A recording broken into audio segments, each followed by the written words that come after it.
पर स्त्री, मदिरा, हिंसा और सोना।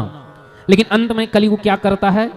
राजा परीक्षित का ही नाश करते हैं, श्राप दिलवाते हैं ना। इसका अर्थ क्या है? इसका अर्थ यह है कि कभी भी दुष्ट व्यक्ति को शरण में आ जाए तो जीवित मत छोड़ो।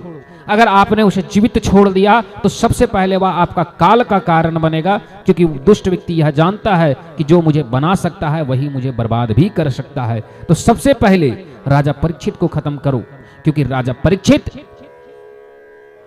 धर्म को अगर चाहे तो पुनः स्थापित कर सके।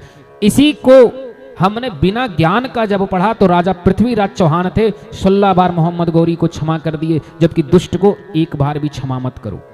दुष्ट और कुत्ते में सिर्फ इतना ही अंतर होता है कि एक की पूंछ होती है, दूसरे की नहीं होती है।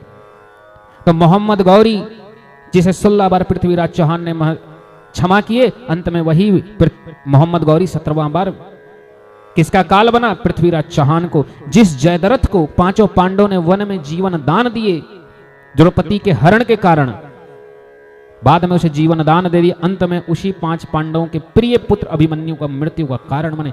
दुष्ट व्यक्ति को जहां देखो वहीं खत्म करो। दुष्ट व्यक्ति को कभी भी क्षमा नहीं करना चाहिए। दुष्ट और नीच व्यक्ति को अगर आप जीवन दान दे रहे हैं, कुछ लोग कहते हैं कि क्षमा ही धर्म है, उनसे सिर्फ इतना कहिएगा कि अगर क्षमा धर्म है तो फिर परीक्षित का जाना और कलयुग का आना भी धर्म है, और इसे स्वीकारिए। फिर क्यों हरी हरी चिल्ला रहे हैं? क्यों धर्म करने के लिए बोल रहे हैं? कलयुग में अधर्म करो।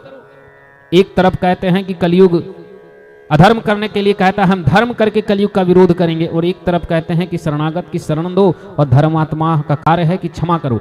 क्षमा दुष्टों के लिए नहीं है। भगवान कृष्ण श्रीमद् भगवत महापुराण में अर्जुन को भी कह रहे हैं कि इन दुष्टों को क्षमा मत करो, निपटा लो। इसीलिए कभी भी दुष्ट प्रवृत्ति के मानव के, दुष्ट प्रवृत्ति व्यक्ति को कभी भी क्षमा नहीं करना चाहिए, वरना दुष्ट को क्षमा करना आपके काल को जन्म देने के बराबर है। यही कथा का स्पष्ट भाव है, और इसे कलयुग में आज तक हम लोग नहीं सीख पाए कि दुष्ट आदमी को पृथ्वीराज चौहान ने क्षमा किए, उदय प्रताप सिंह ने अकबर को क्षमा किया, शिवाजी राजे भोसले ने कई औरंगजेब के सेनाओं को क्षमा किए। उसके बाद आज भारत 70 सालों से पाकिस्तान से युद्ध लड़ रहा, 80 सालों से, और हर बार हमने क्षमा किए, और हर बार उसने हमारे पीठ पे खंजर भोंका, क्योंकि हमने क्षमा किया।